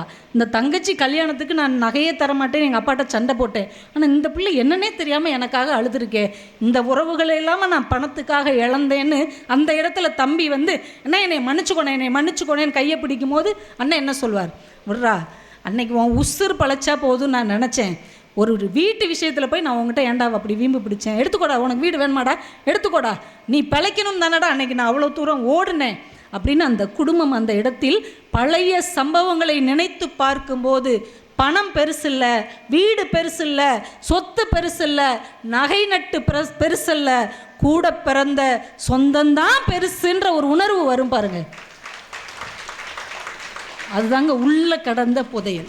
நம்ம புதையல்னு எங்கேயோ கடக்கிறத தோண்டி எடுக்கிற சொல்கிறோம், ஆனால் அந்த பழைய நினைவுகள், அந்த பழைய உறவுகள், உனக்காக நான் எனக்காக நீ, காலம் முழுக்க நம்மலாம் ஒன்றா இருப்போன்னு சொன்ன அந்த உறவுகள் ஒரு சின்ன சின்ன காரணத்துக்காக அப்படி எங்கெங்கேயோ தூக்கி வீசி எறியப்படுகிறது. அதையெல்லாம் ஒரு தடவை இந்த வருஷம் ரீகால் பண்ணி பாருங்கள். இந்த 31ஆம் தேதி எந்த வேலையும் பார்க்காதீங்க, உங்கள் மொபைல் ஃபோனை எடுத்து வச்சுக்கோங்க, அதில் உள்ள சொந்த பந்த நம்பர்லாம் பாருங்கள். எத்தனை வருஷத்துக்கு ஒரு தடவை பேசாத நம்பர்லாம் இருக்கும், அவங்களுக்கெல்லாம் ஃபோன் போட்டு பேசுங்க. தப்பு அவங்க பக்கத்தில் இருந்தால் கூட பரவாயில்ல, மன்னிச்சிடுங்க. நம்ம கூட பிறந்தவங்க தானே, நம்ம பெரியப்பா பையன் தானே, நம்ம சித்தி பொண்ணு தானே, நம்ம மாமன் பிள்ளைங்க தானே, எல்லாருக்கிட்டையும் ஒரு தடவை பேசுங்க. இந்த கொரோனாவை கடந்து வந்தவங்க தானே நாம். எத்தனை பேர் கண்ணுக்கு முன்னாடி காணாமல் போனாங்க, இன்னும் எத்தனை பேர் நம்ம கூட இருப்பாங்கன்னு சொல்ல முடியுமா? அதனால் அந்த உறவுகளை தேடி பிடிச்சி அவங்களோட நீங்கள் பேசுங்க. இந்த உறவுகளை ரீயூனியன் பண்ணுங்கள். 10 வருஷம் படித்த நண்பர்களை ரீயூனியன் பண்ணுறோம்ல, நம்ம கூடவே பிறந்த உறவுகளுக்கு ஏன் நம்ம ரீயூனியன் வைக்கக்கூடாது? கொஞ்சம் இதை நீங்கள் இந்த வருஷத்தின் கடைசியில் இதை கொஞ்சம் மனசுக்குள்ளே நீங்கள் நினச்சிக்கோங்க. நான் ஜாலியாக பேசணும்னு நினச்சி இது சீரியஸாக போய்கிட்டு இருக்கு. வாங்க நம்ம ஜாலியாக ஆயிடுவோம், அதிலேருந்து வெளியில் வாங்க. அதுலேருந்து எல்லாமே அடுத்தவங்க. இப்போ நம்ம அடுத்தவங்களுடைய அபிப்பிராயத்துக்கு தான் நம்ம ரொம்ப பயப்படுறோம் தெரியுமா? ஒருத்தவங்கக்கிட்ட போய் பேசணும்னு நினச்சா கூட ஈகோன்னு இருக்கு இல்லையா? நம்ம சொல்லலாம், நீ என்னமோ அவன் மூஞ்சிலேயே முழிக்க மாட்டேன்னு சொன்னேன், அப்புறம் ஈன்னு இழிச்சிக்கிட்டு போய் நிற்கிற. அந்த ஒரு வார்த்தை அடுத்தவங்க நம்மளை என்ன சொல்லிடுவாங்க? பிரச்சனை என்னென்னா, இப்போ நம்ம பொண்ணு 40 மார்க் எடுத்துட்டான்னு வைங்க, 40 மார்க் எடுத்தது பிரச்சனையே கிடையாது. பக்கத்து வீட்டு பிள்ளை 90 மார்க் எடுத்துருச்சு பாருங்க, அதுதான் நமக்கு பிரச்சனை. தொழிலில் நம்ம நஷ்டமாயிட்டோம்னா அது பிரச்சனை இல்லை, எதிர்த்த வீட்டுக்காரங்களுக்கு முன்னாடி நம்ம அதை சொல்ல வேண்டியிருக்கு பாருங்கள், அதுதான் பிரச்சனை. ஏன் அடுத்தவங்க அபிப்பிராயத்துக்காக நாம் வாழணும்? நம்ம வாழ்க்கையை நாம் வாழ்ந்தால் எதுவுமே தோல்வி கிடையாது. அடுத்தவங்க அபிப்பிராயத்துக்காக வாழ்ந்தால் தான் அது தோல்வியாக முடியும். நம்ம பெண்களையே எடுத்துக்கோங்களேன். இப்போ தீபாவளி ரொம்ப சந்தோஷம்ப்பா, கூட வந்ததுக்கு எதையாவது செஞ்சிங்களே. இப்போ நம்ம பெண்களையே எடுத்துக்கிட்டோன்னு வைங்களேன், எல்லாமே அடுத்தவங்களுடைய அபிப்பிராயத்துக்கு தான் இருப்பாங்க. பார்த்துருக்கீங்களா? நிறைய பேருக்கு அது ஒரு கேரக்டர். ஒரு புது நகை போட்டாலும் சரி, ஒரு புது புடவை கட்டினாலும் சரி, அடுத்தவங்க பார்த்து நல்லா இருக்கணும்னு சொல்லணும். சொல்லலைன்னு வைங்களேன், அவங்க நிம்மதியே போயிடும். அப்படி தான் ஒரு பெரிய பணக்காரர் கையில் பெரிய ப்ரேஸ்லெட் போட்டிருக்காரு, போய் ஊரெல்லாம் காமிச்சிருக்காரு. நான் அங்கே போனேன் இங்கே வந்தேன், எவனுமே என்னன்னு கேட்கவே இல்லை. நைட்டு 12 மணிக்கு வைக்க போகிற தீ பிடிச்சி எரிஞ்சிருக்கு, எல்லாம் போய் அணைச்சிருக்காங்க. ஏன் நீ போய் தண்ணியை ஊற்று, நீ போய் அதை ஊற்று. ஒருத்தன் பார்த்துருக்கான், ஏன் அப்போ ப்ரேஸ்லெட் இவ்வளோ அழகாக இருக்கே, எங்கே வாங்கினீங்க? அந்த லூசு பையில இதை காலையிலேயே கேட்டிருந்தேன்னா அந்த வைக்க போகிற எரிஞ்சிருக்காதுல்ல அப்படின்ட்டுருக்காரு. நம்மளால எப்படி இருந்திருக்காங்க பாருங்க. லேடிஸு சொல்லவே வேணாம். இந்த புடவையை ஒருத்தங்க கேட்டு நல்லா இருக்குன்னு சொல்லலைன்னா அன்றைக்கி அவ்வளோதான், வாழ்க்கையே வீணாக போயிடும். இந்த ட்ரெஸ் எடுக்க போகிறதே ஒரு உற்சவம் மாதிரி நடக்கும். பார்த்துருக்கீங்களா? கூட 2-3 டிக்கெட்டை கூப்பிட்டுக்கிட்டு அதுலேயும் அவங்களுக்கு ஒரு அல்லக்கை இருக்கும். அவங்க என்ன சொன்னாலும் அந்த அல்லக்கையை கேட்கும். நீ தான்க்கா தி பெஸ்ட் அப்படின்னே சொல்லிக்கிட்டே வரும். அந்த அக்காவை கூப்பிட்டு போய் கோவில்பட்டியில் எந்தெந்த கடையெல்லாம் இருக்கோ ஏறி இறங்கி, அந்த மஞ்சள் கலர் சேலையில் கருப்பு கலர் பார்டரில் மாங்காய் கலரு புட்டா போட்டது, அது போட்டது, இது போட்டதுன்னு அலப்பறையை கட்டி அதை வாங்கி 2900 ரூபாய்க்கு வாங்கி வச்சு எப்படி இருக்குது? ராஷ்மிகா மந்தனா மாதிரி இருக்கிறார். அதே இந்த லூஸ் நம்பும். தீபாவளி அன்னைக்கு உனக்கு தான் தீபாவளி சமக்கா, சரி ரைட், இதுக்கு ஒரு ப்ளவுஸை தேடி சேலை 2900 ரூபாய்க்கு வாங்கியிருப்பாங்க, ப்ளவுஸ் 6000 ரூபாய்க்கு ஆரி ஒர்க் வச்சு ஊடு கழுதையை போட்டோம். அந்த டெய்லர் அம்மா நம்மளை டெய்லி அலக்கழிச்சு, தீபாவளிக்கு முந்தின நாள் அந்த டெய்லர்கள் பார்த்திங்கன்னா இன்றைக்கி ரொம்ப ஃபேமஸ் ஆகிட்டாங்க. யாரை வேணாலும் நீங்கள் பிடிச்சிடலாம், எலிசபெத் டெய்லரையே பிடிச்சிடலாம். நம்ம தெரு டெய்லரை இன்றைக்கி பிடிக்க முடியல, அது அப்படி பறக்குதுன்னா அங்கே 4 ப்ளவுஸ் இங்கே 4 சட்டை. எங்கள் ஊரில் ஒரு அண்ணன் பட்டிமன்றம் பேசுவாங்க, எங்கள் ஏரியாவில் எங்கள் ஊரில். அவர் எப்பயுமே குர்த்தா தான் போடுவார், குர்த்தா போட்டு வேட்டி சட்டை கட்டி வேட்டி போட்டு பட்டிமன்றம் பேசுவார். எப்பயுமே ஒரு குறிப்பிட்ட டெய்லர்கிட்ட தான் அந்த குர்த்தாவை தப்பார். 2 மீட்டரோ என்னமோ எடுத்து கொடுப்பார் போல். ஒரு நாள் தைக்கிறதுக்காக போகிறாரு, அந்த டெய்லர் கடை பூட்டி இருக்குது. என்னடா பண்ணேன்னு அந்த தெருவிலே இன்னொரு டெய்லர் கடை இருக்குது. அண்ணே இதை தச்சு தர முடியுமா அப்படின்னோடனே அவர் அளந்து பார்த்துட்டு இவரையும் அளந்து பார்த்துட்டு 2 மீட்ரு பத்தாது, இன்னும் 1 மீட்ரு எடுத்துகிட்டு வாங்கன்ட்ருக்கார். இதிலே தாங்க அவர் இங்கே தைக்க முடியாதுங்க எடுத்துகிட்டு போங்கன்ட்டார். இவருக்கு ரொம்ப வருத்தமாக போனோடனே முக்கு கடையில் ஒரு டெய்லர், என்ன பிரச்சனை? இல்லைங்க 2 மீட்ரு துணியில் தான் என் பழைய டெய்லர் தப்பார். இவர் கூட கொஞ்சம் துணி கேட்குறாரு, கொடுங்க நான் அளந்து பார்க்குறேன். இவர் அளந்து பார்த்துட்டு நான் உங்களுக்கு தச்சு தரேன், 2 நாள் கழிச்சு வாங்க. இதில் தச்சிருவீங்களா? தச்சிருவேன் சார், நீங்கள் போங்க அப்படின்ட்டார். அவர் போயிட்டு 2 நாள் கழித்து வந்திருக்காரு. இவர் வாங்கி கொடுத்த அதே குர்த்தா துணியில் குட்டி குர்த்தா ஒன்றை போட்டுக்கிட்டு அந்த டெய்லர் மையம் விளாண்டுக்கிட்டு இருந்திருக்கான். இவர் போன உடனே அந்த டெய்லர் உள்ளேன்னு விரட்டி விட்டுட்டு, என்னங்க சார் உங்கள் குர்த்தான்னு கொடுத்துருக்காரு. எடுத்து போட்டு பார்த்தா கரெக்டாக இருந்திருக்கு. இவர் கேட்குறாரு, டெய்லர் தப்பாக நினச்சிக்கிடாதீங்க, யதார்த்தமாகவே பேசுவோம். இப்போ நான் 2 மீட்ரு தான் எடுத்து கொடுத்தேன், நீங்கள் எனக்கும் தச்சு மிச்ச துணியில் உங்கள் மகனுக்கும் தச்சிட்டீங்க, ஒன்றும் பிரச்சனை இல்லை தச்சிட்டீங்க. ஆனால் அந்த டெய்லர் ஏன் பத்தாதுன்னு சொன்னார், என்ன பிரச்சனை? சார் அவனுக்கு 2 பசங்க, 2 பேருமே பெரிய பசங்க. இப்போ எல்லாம் நமக்கான சூழ்நிலையை நம்ம தானே உருவாக்கி கொள்ள வேண்டும். அப்படி போய்கிட்டு இருக்கு. நம்ம அக்கா கிட்ட ஆரி ஒர்க்கு கீரி ஒர்க்கெல்லாம் வச்சு தீபாவளிக்கு முந்தின நாளே வாங்கி இதெல்லாம் மஞ்சளெல்லாம் வச்சு வீட்டில் இருக்க காலையில் 5 மணிக்கு எந்திரிச்சு வீட்டில் இருக்க பிள்ளைங்க கணவன் எல்லோரும் எண்ணெயை தேய்ச்சி இட்லி எல்லாம் சாப்பிட்டு எல்லோரையும் விரட்டி விட்டுட்டு இந்த அக்கா அந்த ட்ரெஸ்ஸை போட்டு வாசலுக்கு வரும். எதுக்கு? ராஷ்மிகா மந்தானா மாதிரி புஷ்பா 2வே அப்படியே தெருவே அலறுன்னு வெளியில் வரும். வாசலுக்கு தான் வரும். கேட்டை திறந்துக்கிட்டு கீரைக்காரமாக உள்ளே வரும். அதே கலர் சேலை, அதே பார்டர், அதே புட்டா. என்னம்மா என்னைய மாதிரியே போட்டிருக்க, சேம் ஸ்வீட் கொடு அப்படிங்கும். இந்த அம்மாவுக்கு கண்ணே கலங்கிரும். எங்கே எடுத்தேன் நேற்று நைட்டு நம்ம தெருவில் 500 ரூபாய்க்கு 3 சேலைன்னு கூவி கூவி விற்றுக்கிட்டு இருந்தாங்க. இந்த அம்மா 2900 ரூபாய்க்கு வாங்கியிருக்கு. அந்த அம்மா 500 ரூபாய்க்கு 3 சேலை வாங்கியிருக்கு, அதே புடவை. இப்போ தீபாவளி எப்படி இருக்கும்? சேலையை கழட்டி எரிஞ்சு நைட்டியை போட்டுட்டு இப்படியே உட்காந்துருக்க வேண்டியதான். இந்த குடும்பத்தில் வாக்கப்பட்டு வந்ததுக்கு எனக்கு தீபாவளி ஒரு கேடு, பொங்கல் ஒரு கேடு. சொல்கிறோமா இல்லையா? அப்போ நம்ம சந்தோஷம் யாருக்கிட்ட இருக்குது? அடுத்த வீட்டு அல்லக்கை அக்காட்ட இருக்குது, எதிர்த்த வீட்டு அக்காட்ட இருக்குது. நம்ம மகிழ்ச்சியை நாம் கொண்டாட முடியும் என்ற நம்பிக்கை நமக்கு வந்தால்தான் நாம் மகிழ்ச்சியாக வாழ்கிறோம் என்று அர்த்தம். 4 பேர் பார்த்து எங்க கைத்தட்டுங்க, நான் முடிச்சிடுறேங்க, மூச்சு வாங்குதா இல்லையா? ஆனால் நம்ம மகிழ்ச்சியை அடுத்தவங்ககிட்ட ஒப்படைச்சோம்னா அந்த வாழ்க்கை எப்படி இருக்கும்? ரொம்ப சிரமமானதாக இருக்கும். நம்மகிட்ட இருக்கிறது நல்லதுன்னு நம்புங்க. இப்போ கோயிலுக்கு போகிறீங்க, பிரசாதம் கொடுக்குறாங்க, திருநீர், விபூதி இதெல்லாம் கொடுக்குறாங்க, குங்குமம்லாம் கொடுக்குறாங்க. அதெல்லாம் விலை மதிப்பற்ற பொருளா? ₹1,00,000 பெருமானம் உள்ளதானா? அதை எடுத்துகிட்டு வந்து வீட்டில் எல்லாருக்கும் பூசி பூஜை அறையில் வைக்கிறோம். ஏன்? இது பிரசாதம், இது கடவுள் கொடுத்தது. அப்போ இந்த சொந்த பந்தம், இந்த வாழ்க்கை, இந்த வீடு, இந்த வேலை, இந்த படிப்பு யார் கொடுத்தது? இது நம்மளுடைய பிரசாதம். இது எனக்கு கிடைத்த பிரசாதம் என்று நம்பினீங்கன்னா இந்த வாழ்க்கை சந்தோஷமயமானது தான். துக்கமானது அவங்கள மாதிரி இல்லை, இவங்கள மாதிரி இல்லைன்னா கஷ்டம்தான். ஒருத்தர் ஒரு செருப்பு கடைக்கு செருப்பு வாங்க போயிருக்கிறார். போய் கடைக்காரனே எடுத்து எல்லாத்தையும் போட்டிருக்கான்.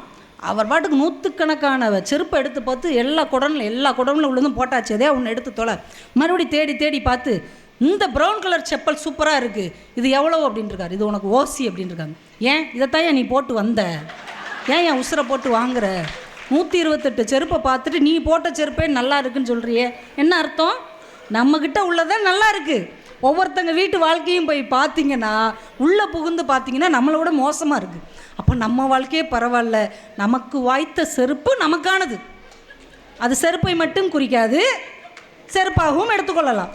நமக்கானது நமக்கு தான். இது வேறு யாரும் போட முடியாது, வேறு யாரோடதையும் நம்ம போட்டு வர முடியாது. அதனால் நமக்கு கிடைச்சது நமக்கே தான் அப்படிங்கிற ஒரு நிறைவு இருந்தால் இந்த வாழ்க்கை மகிழ்ச்சியாக இருக்கும். நம்ம வாளியில் தொடங்கணும். கவிஞர் வாலியை சொல்லியே முடிச்சிடுறேன். நினைவு நாடாக்கள்னு ஒரு புத்தகம் எழுதியிருக்கிறார். அதில் சினிமா சார்ந்த நிறைய அவர் சந்தித்த விஷயத்தெல்லாம் எழுதியிருக்கிறார். அதெல்லாம் படிங்க. இந்த 80 கிட்ஸு 70 கிட்ஸ்லாம் இருப்பீங்கள்ல, உங்களுக்குலாம் பிடிக்கும். ஏன்னா நம்ம பார்த்த சினிமா சார்ந்த விஷயம்லாம் அதில் இருக்கும். அதில் 3 சம்பவம் குறிப்பிடுறார். இந்த மட்டும் கவனிச்சிருங்க. ஒரு நாள் வாலி வீட்டில் உட்காந்துருக்கிறாரு. வாசலில் ஒரு டாக்ஸி வந்து நிற்கிது, ஒரு வாடகை டாக்ஸி. ஒரு வெளியில் வந்து பார்க்குறாரு, ஒரு பழம்பெரும் நடிகை, ரொம்ப சிறந்த நடிகை, சிவாஜிக்கு ஈக்குவலாக கொண்டாடப்பட்ட ஒரு நடிகை அதுலேருந்து இறங்குறாங்க. ரொம்ப வெயிட் போட்டு முகமெல்லாம் டல்லாக இருக்குது. அவங்களுடைய கடைசி காலங்கள்.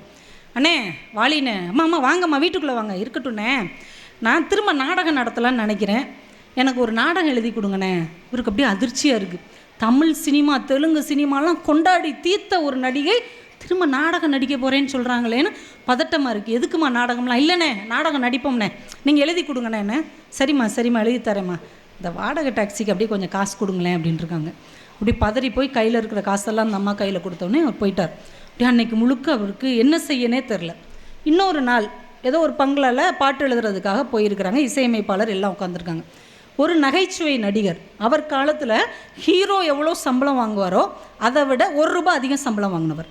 மாடி வரைக்கும், அவர் வீட்டு மாடி வரைக்கும் காரில் போகிற மாதிரி கட்டின ஒரு நகைச்சுவை நடிகர் தயங்கி வர்றார். பழைய பேண்ட் ஷர்ட் போட்டிருக்கார், தலையெல்லாம் களைஞ்சி பரதேசி மாதிரி இருக்கிறார். வாலி, ஒரு 555 சிகரெட் இருந்தால் கூட அப்படிங்கிறார். என்னென்ன இதை போய் கேட்குறீங்க? பீடியாக குடிச்சு வாயெல்லாம் ஒரு மாதிரி இருக்குது. என்னென்ன நீங்கள் வெளிநாட்டு சிகரெட் தானே, அதெல்லாம் அந்த காலம், கொடு 555 சிகரெட்டாவது கொடு அப்படின்னு இவர்கிட்ட இருக்கிற பாக்கெட்டை அப்படியே பிடுங்கிட்டு போகிறார். இவர் அன்றைக்கி பாட்டே எழுத முடியாமல் அப்படியே தகைச்சு போய் உட்காந்துருக்கிறார். இன்னொரு நாள் ஸ்ரீரங்கத்துக்கு வர்றார். அவர் சொந்த ஊருக்கு வந்து இறங்குறாரு. ரயில்வே ஸ்டேஷனில் இறங்கி பெட்டியெல்லாம் எடுத்துகிட்டு போகிறாரு. மக்கள் கூட்டம் இங்கிட்டு போயிட்டுருக்குறாங்க. அந்த பெஞ்சில் ஒரு வயசானவர் உட்காந்துருக்கிறாரு. பார்வை சரியாக தெரியலை. அவரை பார்த்தோன்னே இவருக்கு அடையாளம் தெரிஞ்சிருச்சு. ஒரு காலத்தில் தமிழ் சினிமாவின் முதல் சூப்பர் ஸ்டார் இவர் தான். இவர் இதுக்கு முன்னாடி இதே ட்ரெயினில் இவர் வரும்போது ட்ரெயினையே நகர்த்த முடியாத அளவுக்கு ரசிகைகள் அரை மணி நேரம் ட்ரெயினை நிப்பாட்டி வச்சு அவரை பார்த்து டாட்டா சொல்லி இருந்திருக்கிறாங்க. அவரை மாதிரியே ஹேர் ஸ்டைல் அன்னைக்கு வச்சுருக்குறாங்க. என்னடா இவர் யாருமே கவனிக்காமல் இப்படி உட்காந்துருக்காருன்னு அவர் காலை தொட்டு கும்பிட்டு, ஐயா என் பேர் வாலி, கவிதையெல்லாம் எழுதுகிறேன். அப்படியாப்பா கேள்விப்பட்டிருக்கேன்ப்பா, உன் பாட்டெல்லாம் கேட்டிருக்கேன்ப்பா, நல்லா எழுதுறப்பா, கண்ணு தெரிலப்பா, ஒரு ரிக்ஷா எதாவது பிடிச்சி என் வீட்டுக்கு நீ அனுப்பி விட்றியா அப்படின்ட்டுருக்கார். ரிக்ஷா பிடிச்சி அவர் அனுப்பி விட்டுட்டு அதே பெஞ்சில் ரொம்ப நேரம் உட்காந்துட்டே இருக்கிறார். கீழே எழுதுகிறார். அந்த நாடக வாய்ப்பு கேட்டு வந்த மிகப்பெரிய நடிகை யார்? நடிகையர் திலகம் சாவுத்திரி அம்மா. சிவாஜிக்கு ஈக்குவலாக பேசப்பட்ட ஒரே நடிகை. இன்னைக்கு வரைக்கும் அந்த அம்மாவை மிஞ்ச ஆளே கிடையாது. அந்த சிகரெட்டு கேட்ட நகைச்சுவை நடிகர் யார்? சந்திரபாபு. மாடி வரைக்கும் போகிறதுக்கு காரில் போகிற மாதிரி வீடு கட்டினார். அவர் நிலைமை இப்படி ஆயிடுச்சு. கடைசி அவர் பார்த்தது யார்? முதல் super star MK Thyagaraja Bhagavathar. அவரை பார்த்தா தெய்வத்தை பார்த்த மாதிரி மக்கள் அதிர்ந்து போய் ஆச்சரியப்பட்டிருக்காங்க. இன்றைக்கி ஏன்னு கேட்கக்கூட ஆள் இல்லாமல் அவர் போகிறார். இந்த சம்பவத்தை எல்லாம் பார்த்துட்டு வாலி எழுதுகிறார். இதையெல்லாம் பார்த்த பிறகு நான் ஒன்றே ஒன்று என் மனதில் ஆழமாக பதிவு செய்து கொண்டேன். அடக்கமாகும் வரை அடக்கமாக இரு. அடக்கமாகும் வரை அடக்கமாக இரு. ஏன்னா அந்த வாழ்க்கை ரொம்ப சின்ன வாழ்க்கை. திடீர்னு கோபுரத்தில் கொண்டு போய் உட்கார வைக்கும். இதுதான் நமக்கு என்னமோ நிதர்சனம்னு தலைகீழ ஆடுவோம். அப்புறம் குப்பையில் வந்து கிடப்போம். ஐயோ குப்பையில் கிடந்துட்டோமேனு நினைக்க முடியாது. மறுபடியும் கோபுரத்துக்கு போக வாய்ப்பு கிடைத்தாலும் கிடைக்கும், கிடைக்காமலும் போகும். இந்த சின்ன வாழ்க்கைங்கிற வட்டத்துக்குள்ளே யாரையும் கஷ்டப்படுத்தாமல், நம்ம மனசையும் கஷ்டப்படுத்தாமல், எல்லாரையும் முடிந்த அளவு நேசித்து கொண்டு, அன்பை பகிர்ந்து கொண்டு, நட்பை பகிர்ந்து கொண்டு வாழுகிற ஒரு அழகான வாழ்க்கையை நாம் வாழ கற்றுக்கொண்டால், இன்றைக்கு புதிய சிந்தனையோடு நாம் உலகை பார்த்தால், இன்று புதிதாய் பிறந்தோம் என்று குழந்தை போல நாம் வாழ முடியும். அறிவியல் சொல்லுகிறது, இந்த பூமி நாம் வாழ்வதற்காகவே படைக்கப்பட்டிருக்கிறது. நாம் மகிழ்ச்சியாக வாழ்வதற்காகவே படைக்கப்பட்டிருக்கிறது. எப்படி தெரியுமா? இந்த பூமி உருண்டை இருக்குல்ல, சூரியனுக்கு 10% பக்கத்தில் போயிருந்தா எரிஞ்சு சாம்பலாயிருக்கும். சூரியனை விட்டு இப்போ இருக்கிற இடத்த விட்டு 10% பின்னாடி தள்ளி வந்திருந்தா பனியில் உறைஞ்சி போயிருக்கும். ஆனால் சரியான இடத்துல இருக்குது பாருங்கள். அதே மாதிரி வெள்ளிக்கு 1/5 வெள்ளிக்கு பக்கத்தில் போயிருந்தா ஒரு நாளைக்கு 2 சுனாமி வந்திருக்கும். ஆனால் சரியான இடத்துல இருக்குது. அப்போ இறைவன் இந்த பூமியை சரியான இடத்துல வச்சது எதுக்கு? நாம் பாதுகாப்பாக, மகிழ்ச்சியாக, எல்லாரையும் அரவணைத்து கொண்டு வாழ வேண்டும் என்பதற்காகத்தான். அதை மாற்றி நாம் சிந்திக்க வேண்டாம். நம்ம இருக்கிற வரைக்கும் சந்தோஷமாக இருப்போம், கூட இருக்கிறவங்கள சந்தோஷமாக வைத்துக்கொள்வோம். புது வருடம் பிறக்கிற இந்த நேரத்தில் நாமும் புதிதாய் பிறப்போம், இந்த மக்களோடு மகிழ்ச்சியாக வாழ்வோம் என்று சொல்லி உங்கள் அத்துணை பேருக்கும் இந்த புத்தாண்டில் நல்ல கல்வியும், அழியாத செல்வமும், நல்ல ஆரோக்கியமும், நீண்ட ஆயுளும், குடும்பத்தில் மகிழ்ச்சியும், தொழில் முன்னேற்றமும், நல்ல உயரங்களும் கிடைக்க வேண்டும் என்று இறைவனை வேண்டி உங்களிடமிருந்து புத்தாண்டு வாழ்த்து சொல்லி விடைபெறுகிறேன். நன்றி, வணக்கம். எவ்வளவு நாளும் பேசுங்க, நாங்கள் போய்கிட்டே இருக்கிறோம் அப்படிங்கிற மத்தியில் நீங்கள் எவ்வளவு நேரம் வேண்டுமானாலும் எடுத்துக்கோங்க, நாங்கள் கேட்டுக்கிட்டே இருக்கிறோம் அப்படிங்கிற ரசிகர்கள் உங்களுக்கு இன்றைக்கி மனதை பறி கொடுத்துருக்காங்க. இது மார்கழி மாதம் ஆண்டாள் பாவை தோழிகளோடு உலா வர்ற அந்த இதுதான் ஆண்டாள் பாவை. அதே மாதிரி அவங்களும் சிறிலுவத்தூருக்கு அருகில் இருந்து, ராஜபாளையத்திலிருந்து தன் தோழிகளோடு இங்கே வந்திருக்கிறாங்க. நம் மனதையெல்லாம் கொள்ளை கொண்ட அவருடைய பேச்சிற்கு உங்கள் உற்சாகமான கைதட்டை தருமாறு மகிழ்வோர் மன்றம் கேட்டுக்கொள்கிறது.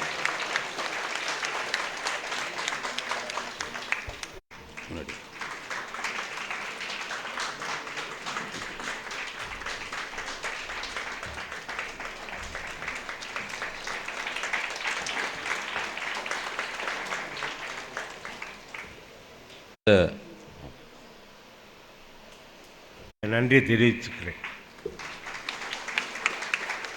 ஜனவரி 25 4ஆம் சனிக்கிழமை சிரிப்பு என்னும் விலையில்லா மருந்து அப்படிங்கிற தலைப்பில் வழக்கறிஞர் அருண் பேச இருக்கிறாரு. உங்களுடைய ஆதரவு வழக்கம் போல் இதே மாதிரி அரங்கம் தெரிந்ததாக இருக்க வேண்டும். குழந்தைகளுக்கான தேர்வு அதற்கு முந்தைய தினம் வெள்ளிக்கிழமை நடைபெறும் என்பதையும் தெரிவித்துக்கொண்டு, அனைவருக்கும் வணக்கம். இன்றைய 8வது ஆண்டு விழா கூட்டத்திற்கு தலைமையேற்று சிறப்பித்த கோவில்பட்டி கமலா மருத்துவமனையின் மருத்துவர் திருமதி எஸ். கமலா மாரியம்மாள் அவர்களுக்கு மகிழூர் மன்றத்தின் சார்பாக நன்றியினை தெரிவித்துக் கொள்கிறோம். இந்நிகழ்ச்சிக்கு முன்னிலை வகித்து சிறப்பித்த விளாத்திகுளம் அரசு மேல்நிலைப் பள்ளியின் பட்டதாரி அறிவியல் ஆசிரியை திருமதி கனகலதா அவர்களுக்கும் நன்றியை தெரிவித்துக் கொள்கிறோம். சிறப்பு விருந்தினராக வருகை தந்து சுமார் 1.5 மணி நேரம் நம்மளை சிரிப்பும் சிந்தனையும் ஊட்டிய பேசும் பூங்காற்று திருமதி கவிதா ஜகவர் அவர்களுக்கு மகிழூர் மன்றத்தின் சார்பாக நன்றியை தெரிவித்துக் கொள்கிறோம். மேலும் ஒவ்வொரு மாத கூட்டத்திற்கும் உற்சாகம் அளிக்கக்கூடிய வகையில் இங்கு வந்து சிறப்பித்து கொண்டிருக்கின்ற அனைத்து அன்பர்களுக்கும் நன்றியை தெரிவித்துக் கொள்கிறோம். இனி வருங்காலங்களில் இதைவிட கூட்டம் அதிகமாக வேண்டும். அம்மா சொன்னாங்க, ஒவ்வொருத்தரும் ஒரு 5 பேரை கூட்டுவாங்க அப்படின்னு, அந்த அரங்கை நிறைஞ்சு இருக்கணும் அப்படிங்கிறத சொன்னாங்க. அடுத்த ஆண்டு முதல் அப்படின்னு சொன்னாங்க. அடுத்த ஆண்டுக்குன்னு ரொம்ப நாள் கிடையாது, இன்னும் 4 நாள் தான் இருக்குது. சரியா? அதனால் அடுத்த வருஷம் தான் சொல்லியிருக்காங்க. நம்ம அடுத்த ஆண்டு விழா கூட்டு வந்துடக்கூடாது. அடுத்து ஜனவரி மாதம் நடக்கக்கூடிய நிகழ்ச்சிக்கே நம்ம என்ன செய்யணும், பக்கத்து வீட்டில் உள்ள ஒரு 4 பேரை என்ன செய்யணும், வாங்க போவோம், நல்லாயிருக்கும், போய் கேட்போம் அப்படின்னு சொல்லி கூட்டுவாங்க. உங்களுடைய ஆதரவு தான் எங்களுக்கு வந்து வளர்ச்சி. நாங்கள் வந்து எங்களுடைய உழைப்பை செயல்படுத்துகிறோம், அதிகமாக உழைக்கிறோம். உங்களுக்காண்டி ஒரு 15 நாள் மாதம் ஒதுக்கி உழைக்கிறோம். அந்த 15 நாள் உழைப்பை வந்து நீங்கள் 1 மணி நேரம் இருந்து கண்டுகளிக்கணும் அப்படிங்கிறதுக்காக தான் நாங்கள் முயற்சி பண்ணுறோம். அதனால் ஒவ்வொரு மாதமும் நீங்கள் தவறாமல் வருகை தர வேண்டும். உங்களுடைய வரவை நாங்கள் எதிர்பார்க்கிறோம். மேலும் குழந்தைகள் நிகழ்ச்சிக்கு வரக்கூடிய அனைத்து குழந்தைகளும் இன்னும் அதிகமாக வரணும். நாங்கள் இன்னும் அடுத்த மாதத்துலேருந்து ஃபில்ட்ரு பண்ணுவோம். இன்னும் அதிகமாக கொஞ்சம் நல்லா சொல்லக்கூடிய குழந்தைகள் வந்து செலக்ட் பண்ணுவோம் முன்னாடி மாதிரி. அதனால் நல்லா ப்ரிப்பேர் பண்ணி வெல் ப்ரிப்பேர்டாக வாங்க. வந்திருக்கக்கூடிய அனைவருக்கும் நன்றியை தெரிவித்து விடைபெறுகிறேன். நன்றி, வணக்கம்.